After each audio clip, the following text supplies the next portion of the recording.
Hi, and welcome to another episode of Meet the Author. Tonight I have author Michael Kilday, and he was on our show previously with another book he wrote, but tonight we're going to talk about his book, A Yippie's Lament. Let me read you a little bit about it. A Yippie's Lament, a chronicle of disillusionment and despair in the land of the free and the home of the brave, by Michael Kilday. Give Me Some Truth, a song by John Lennon, strikes a chord with me because of its compelling message. Like John Lennon, I have grown weary of being stroked, played, and jived. I am hungry for some truth, but the establishment won't come clean. Everything they do is designed to protect their special interests above all else. That song is the cornerstone of my faith in the American dream. It reminds me that it is every American's right to disagree. It shows how you frame an argument and what defines you. How far you take it is your choice. What you do with your difference of opinion is a true test of character. Until the full realization of the American dream of equality, fraternity, truth, and justice is achieved, you cannot claim you live in a free society. A Yippie's Lament. Here you are, Mike. Thank you, Jason. The book is about the 60s and the counterculture movement. And for myself, I read the book. It was very interesting. Now, I grew up in the 70s, but I always knew that the 60s had an effect on me. But I never really could put it into words how that counterculture or that culture could be historically looked at and given a perspective until I read the book, A Yippie's Lament, by Michael Kilday. And this book has actually already won some awards. So, Mike, tell us about the book and why you wrote it and about your experience with the 60s. Okay. The reason I wrote the book was my first son would come home from high school, and I would ask him what he learned in history today. And about what time, what years are we talking about? We're talking about the mid-'80s, 85, 86. Mm-hmm. He would come home, and I would ask him what he learned in history today, because I used to be a school teacher. Mm-hmm. I taught history, and I taught English. And he would say, for example, well, we're learning about the Vietnam War and about those communist sympathizers, those yippies. And well, that would raise my hackles a little bit. And he would say things that I didn't recognize what he was talking about. And you didn't think they were fact? No. They were reality? They were spin. They were spin that whoever wrote them wrote their perspective. My perspective was different. I was on the other side of the coin. I was in the streets. I was in the belly of the beast. I was protesting the war in Vietnam, the moratoriums in Boston, People's Park in Berkeley. And we weren't communist sympathizers. We were Americans, and we thought we were the true Americans. So you think that the history lessons were not really telling the story properly? That's what you felt? That's what you saw? I wouldn't use the word properly. They were from a different perspective than mine. Than your own perspective. Somebody who had actually lived right through it and should have a mouthpiece too. Yes. That was something to say. So I felt compelled to write the book. So tell me, I know a little bit about your history. You actually were in Boston University. Boston University from 1968 to 1972, which was like the sweet spot of the war movement. Right through Cambodia. And I spent some time in Berkeley, California. So one second. So what did you witness or take part of when you were part of Boston University in those years? Well, in 1968, we had a big moratorium where we would gather in the streets and walk down to the Common, and it kind of reminiscent of the Civil Rights Movement, where we would sing, we would actually sing, "We Shall Overcome," because for us it was about our freedom. It's about our freedom to choose whether we wanted to live or die. We did not look at it like it was some political movement. It was a human rights movement from our perspective. That's a very good point, that you felt it was a human rights movement, just like what was going on in Selma. Yes. So, and then you said you moved to California? I spent a couple of months in Berkeley, California. And I went there As a tourist, as a student, or what? For work? as a tourist. And I went there in 1969 in July, which was approximately a couple of weeks after the People's Park incident, where they had put a fence up around a children's park in the middle of Berkeley on the green. And the people were up in arms over it, and they were protesting over it, and 2 people were killed. And there was a rock and roll concert at the time, was that it? No, you're thinking of Altamont, probably. Oh, Altamont, right. There was another incident almost like that. Well, yeah. I wasn't there for that. That actually came afterwards. After that incident, the thing that stuck in my mind was you remember how they used to have those ribbons that they would tie around trees? Yes.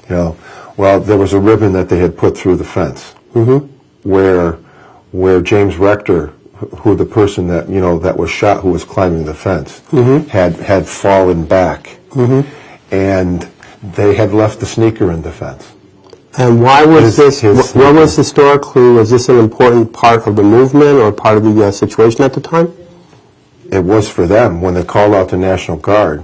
The National Guard was called out to this event? Yeah, the National Guard had been called out because the people were rioting. They were trying to tear down the fence so that they could have their swing sets back. The children could go to their swing sets and their sandboxes. And so it's like it was like showing that there was a time of turmoil and anger, and things were not going well in the country, and people were just like ready to get at it. Yes. So then you go on, and so you said that this book, what exactly does the book talk about then? And you also won an award. Tell us about that. Well, I won an award from the Connecticut Press Club in 2013, in May of 2013. It's a nonfiction book, and I won their nonfiction first place award. What is the Connecticut Press Club? The Connecticut Press Club is an organization of Connecticut journalists, much like CAPA, for example, would be an organization of CAPA's Connecticut Authors and Publishers Association would be an author of authors and publishers who have joined together in a common cause to promote their work. Well, the Connecticut Press Club, they sponsor events like book club awards and that kind of thing. They're mainly in the western part of the state. Did they say why they gave your book an award? Did they say why, or? Well, they said that because it was exceptionally well written and it was a chronicle of the time. A chronicle of the time, okay. It was a chronicle of the time, and they felt that every young person should read this book. And actually, I feel the same way when I read it, because I really do think it chronicled the times and answered questions for myself who really wasn't a part of that time, but was definitely affected, and you hear about it, and you really couldn't get a total picture of what really happened. I think this book really does that. Yes. Maybe before we get any more into it, maybe the best way is to just read some parts of the book so we get an idea of what it's about. Okay. And I also like the part where the book goes through a lot of the songs of the era. We all know the songs, but we didn't know, we knew that the words had certain meanings for the people who were involved at the time. But how it affected the people of that time, this book goes through a lot of those famous songs and the phrases that were used, and shows you online basically how it affected the people, the participants. That was an important part of the book for me. Before I get to that, there is one section here in the very beginning. Go ahead. I have a dedication because I found a statement by an historical personage that kind of brought the whole thing into focus for many generations. And this is the dedication. What is happening to our young people? They disrespect their elders, they disobey their parents, they ignore the law, they riot in the streets inflamed with wild notions. Their morals are decaying. What is to become of them? Now that was written by Plato. Human nature doesn't change. Is that what you're saying? Yeah, about 400 BCE, and that should tell you right there that history children repeats itself. disagreeing with their parents is not a new idea. It's a natural thing, and history repeats itself. So let's hear some good points. In the beginning, I have a couple of paragraphs here of an incident that I was involved in on the Boston University campus. Okay, so that gives us a good feel of what happened because people know about this in the news. In the spring of 1970, while a college student at Boston University, I stood outside a university administration building called the Castle and watched a gang of students toss furniture out of a second-story window. Chairs, lamps, and end tables hit the grass with a thud, or bounced madly for a few seconds in their death throes. They came to rest in a mangled heap of broken pieces.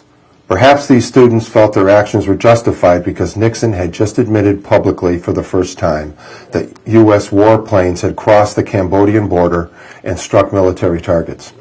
These students believed the administration was long overdue since Nixon had been lying for 2 years about everything else.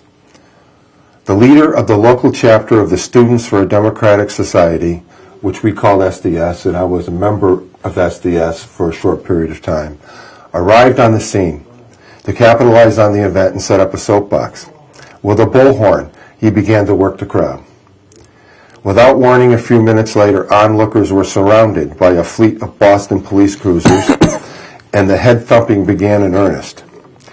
The anti-war movement took on a frightening new dimension for me. The exhilaration, terror, and confusion I felt all blended into one long, terrifying scream, accented by the mad scuffling of shoe leather on the pavement amid a sea of flashing lights. We were no longer dissenters. A line had been crossed, making us common vandals. For the first time, my disillusionment with the cause set in. I never viewed my involvement with the anti-war movement in the same way again. A void was formed, and the demons of doubt and fear rushed in to fill it. A sobering thought surfaced that America was rushing headlong into a much darker place. Well, very interesting. Let me ask you, from the book, I mean, you're not famous as one of the organizers of any of these events, but from the book, you sort of like you call yourself a participant. Do you also feel that you were, in some way, historically, also one of the organizers in some of the events? Some of the events. That maybe now, historically, will come out, but... Some of the more peaceful ones, like the moratoriums, we would hand out flyers. We would tack them up on, cell phone poles. And when you say we, who is we? Well, there are other people in the group. What was the group again? SDS. SDS. Students for a Democratic Society. Okay. How many people were in the SDS altogether? Was it a nationwide thing? Yes, it was a nationwide thing. Boston had their own chapter. There was a chapter at BU. And how many There was a people? leader. Probably 30 to 40 people were probably involved. Not thousands, but... No. Okay. No, I mean... Was it one of the smaller organizations? Yeah. Okay. Yeah. But it was an organization. Yes. Okay. And actually, what was despairing to me was to see the movement go from peaceful protest, where you're putting flowers in gun barrels, to full-fledged riots where you're throwing bricks through bank windows. And that happened in Boston, in 1970, after the Cambodia incident. Things went crazy. From a cultural perspective, and that's what's interesting me as far as this book goes, again, I mentioned about the songs, and that the songs that a lot of the famous singers of that time were singing and saying things in the words in their songs that people actually took action on. Can you give an example? Well, or a couple of examples? I mean, that's amazing. I think you did a fantastic job with that. I have 148 footnotes in this book. Okay. Because I actually went through and I footnoted certain songs. So it's an academic work too. I think so. I also footnoted the slang. Very good. So that, do your own thing had a definition, make love not war. Uh-huh. I actually found the derivation for that and where it Oh, actually well, that's a came very famous one. Well, what was that? Do you have that? I think if That's I a could very find famous one. Make love, not war. it. I think that I could find it. Now, If this not, is, that's okay. This is a footnote in the book. Within context, it comes from the part when I was talking about what the motivation for the protest movement was, Okay, or one of the let's hear it. motivations. Okay. The song "If 6 Were 9" by Jimi Hendrix was released in 1968 as part of the album Axis Bold as Love. The theme of this song has been described as an individualist anthem. The lyrics portrayed the underlying conflict between the counterculture of the 1960s and straight society. The conflict described the social and cultural dichotomies between the hippies and the white-collar conservative business world of the establishment. And you can see that he actually used these words in his So what lyrics. is the term "if 6 were 9"? What does that mean? Well, if this was that, I mean, 6 being a number, if you flip it over, it's 9. Oh, And okay. and so he used that clever kind of imagery. 6 were 9. So Just by turning it around. just by the same turning it thing. around, it's this. A rose is a rose by any other name. Right. Okay. Hendrix epitomized the existential voice of the youth movement in the lyric, "I'm the one that's got to die when it's time for me to die, so let me live my life the way I want to." And so that kind of sums up what we were thinking, because these songs were very important to us. The greatest detriment that I see to the Occupy movement is they have no soundtrack. Mm-hmm. They have no cultural push behind No voice. them. They have no voice. Mm-hmm. And we did. Mm-hmm. So the songs even reverberated after the movement. Oh, yes. Years after the movement, well, now they're bits of art. Now they're bits of art, yeah. Okay. They're bits of art. And that's what art's all They about. had- They represented what was happening at the time. Right. Give another example. I love these, because it actually illuminated to me a lot of the message behind a lot of these songs that we knew about, we read about, we heard, but what did they really mean? Okay. How did they affect the people at the time? There was a very famous song called "The Revolution Will Not Be Televised" by it was a poem written by Gil Scott-Heron. It was released in 1971. He has since passed away. He passed away a couple of years ago. But it was the first rap Rap song? It was the first rap song. Okay. He was a man of color. Mm-hmm. And So you have that in there? oh boy, just Well, if you can't find just it. just give me a moment, because I don't have page numbers on these. I just have numbers on them.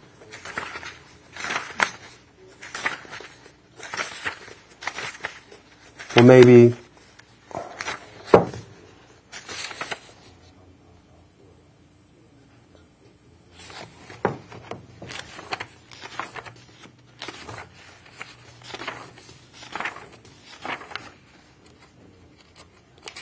So maybe skip that one. Go to one that you do have marked. That's okay. Well, You'll get it later. I have one here. Okay. An Animals song. Oh, I love the Animals. It's My Life. I love that song. Let's hear it. Summarized what the common man was up against. Truly, it was a hard world to get a break in, and the good things had been taken. But it was also true, one had to make their own breaks. Most often, perseverance was what prevented one from hitting rock bottom. Giving up on one's dreams or giving in to the despair of not fulfilling them made one a failure. Until one stopped getting up off the mat after being knocked down time and again, the dream lived on. If one could not say they had no regrets with how their life turned out, they qualified as an optimist. They were ahead in the game no matter what the score was. I have lots of examples of these songs because each one of them meant something very specific to us. Right. And the movement ran on the music. Crosby, Stills, Nash and Young in their Woodstock anthem, which was actually written by Joni Mitchell, who was supposed to be at the event, but she never actually made it there. Were you at Woodstock? Yes, I was at Woodstock. So can you tell us a little bit about Woodstock, and Where where were you in Woodstock? I was halfway up the hill. I've actually seen myself in the movie. Oh, really? Yeah, I could see where I was. I was about halfway up the hill, sitting in the mud, in the dampness. On Sunday morning, I swam naked in White Lake. No one cared. Where else could you have an event? The most significant thing about Woodstock was they had one death and they had one birth. There were no fights. People just got along. And you'd wish that could happen again. But you live in a different world now. It was a wonderful experience. If you needed to be fed, people fed you. Okay, it was almost like a commune. So did you speak to other people who were in Woodstock? Sure, I met people from England, a group of people from Manchester, England, and, well, we did illegal things with them. I don't know if I could say it right. You just said it right now. but it was, everything was shared. The food was shared. The camaraderie was shared. No one cared what you looked like. No one cared. But when you're 19 years old, you could sit in the mud, and you don't much care. It could be a little bit cold, but you don't really care. Okay, so you wanted that freedom. What did they say what did they remembered from Woodstock? What did they remember? What did the people you met from Woodstock, how did it affect them? What did they remember? They remember the experience of seeing all these great bands up on stage and being part of a group and being part of a community. We called ourselves Woodstock Nation. Woodstock Nation, that's correct. Okay. Woodstock Nation. So you felt that you were part of a group. You were actually part of something. And it was really the whole pinnacle of the whole experience. After that, everything kind of slid as the book without describes. looking in there, can you give an example of like another song, the words, what it meant, without looking it up? Another song? Yeah. That was famous at the time. Oh, we talked about Jefferson Starship. Was there a Volunteers. song or words? Okay, let's hear that. Volunteers of America. And it had they were at Woodstock and they played that song, and they put a big American flag, up on the stage and played in front of the American flag, because we felt that we were the true Americans, that we believed in freedom, we believed in giving, your fellow man a break, and not judging them, and we felt that that's the way things should be. And you don't think that other people felt that way? Outside of that, the Woodstock Nation? I didn't see evidence to make me believe that you so didn't much. Look. But anyways, so how have been people who have read your book? What has been the reviews, or I'm sorry I didn't bring a review, but what have people told you from when they read the book? How were they affected by it? Or what did they learn from it? What have you heard? I was at the Big E. The New England States Exhibition. Yep. Eastern States Exhibition. We had our organization, Kappa, has a bookstore there. And I was sitting there at this. Actually, you helped run the bookstore. Yes. And my wife, Debbie. And his wife, Debbie Kilday. And I was sitting at the counter, and this young lady who might have been 25, 26 years old, said, came over to me, and she said, "I read your book. I bought your book last year." From at the Big E, or at the Big E? At the Big E. This was the second year that I was selling it there, and she said, "Oh my God, it was awesome." And I said, "Would you write a review, a review on Amazon?" Did she? She says, "No." No. She says, "No." Did she say why it was awesome to her? She was about 18, you said? How old She said, I never knew that life could be like that. Oh, really? Yeah. She said, I never knew. And she said to me, I wish I had your life. Really? And I'm thinking to myself, well, you stranger in a strange land. Actually, no, you don't. But the grass is always greener. I know. Any other interpretations of that? Of the book? From other people that read it, or? I have sold several of the books on Twitter. But I mean, what have people said after they read it? How did it affect them? Well, I haven't really heard. Besides that one, did you get reviews? Did you get any reviews yet? No. No, not yet. Hey, guys, get out there if you read the book. I just got one review. Get one review from my lovely wife, who people see she has the same name. They're not really believing the So review. what was her review? What did she say? Oh, she thought that it was a lesson for humanity. Was she part of the Woodstock? Was she part of the Woodstock Nation, or she was not really involved with that at the time? No, she was only like 12 years old at the time, and her parents wouldn't let her go. Which probably was kind of like a wise move, maybe at the time. What was your favorite song from that time? My favorite song? Probably the Woodstock song, because it was about us, for us. Mm-hmm. And, But you keep saying us, so you actually felt that there was an us when you were there. Yes, definitely. That's very important, that there was a community, there was a shared, commonality. We all lived through the rain, really cool. and the mud, has and there the been, music. And has there been, you break the whole thing down to Woodstock, and I know that was like the culmination of the whole era, but have there been Woodstock, when people get together again, what do you call it, anniversaries? At Woodstock itself, or what happened? Two. There were two? There were two. The first one wasn't at Woodstock. It was at, Watkins Glen? No. My son had the poster up on the wall, and I can't remember. Socrates. Mm-hmm. Socrates in 1994. I remember something like that, yeah. And then they had another one in 1999. Because they sold the farm or something like that? Max had passed on. Mm-hmm.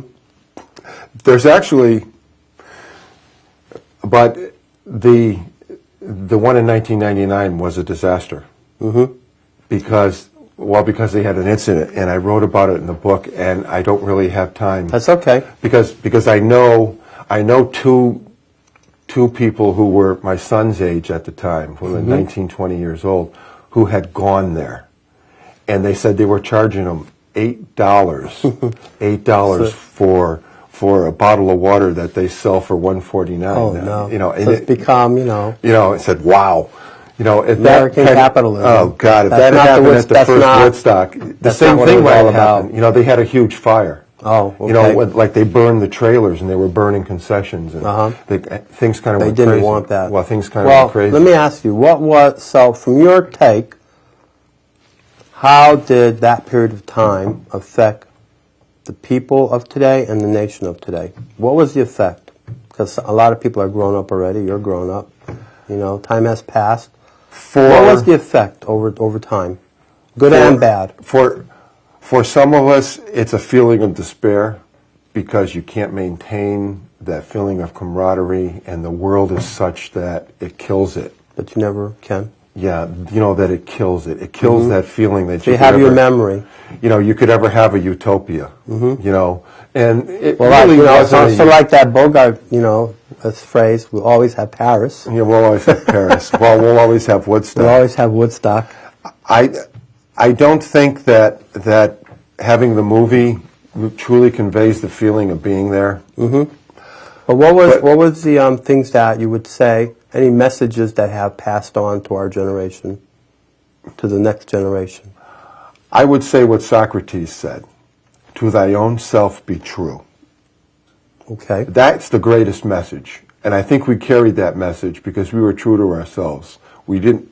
Be yourself, do your own thing. And yourself at that time would be different than somebody else at a different time. Right. But at least you're being true to yourself at that time. Very good point. Be true to yourself, whoever you are. Very good. Whoever you are. Be honest, you felt sincere. At the time the nation or the government or whatever wasn't letting people be themselves. No. And that's what it was, the disenfranchisement was about? Yep. Well, Mike, it was great having you here to talk about your book. Where can they get a copy? Well, they can get a copy on Amazon as a Kindle or a printed book. They can also get a copy in New London at the Monte Cristo Bookshop. Okay. And I had gone there. And are you doing any author signings coming up or talks or anything like that? I have 2 signings next month. One is at the Wallingford Public Library on the 8th.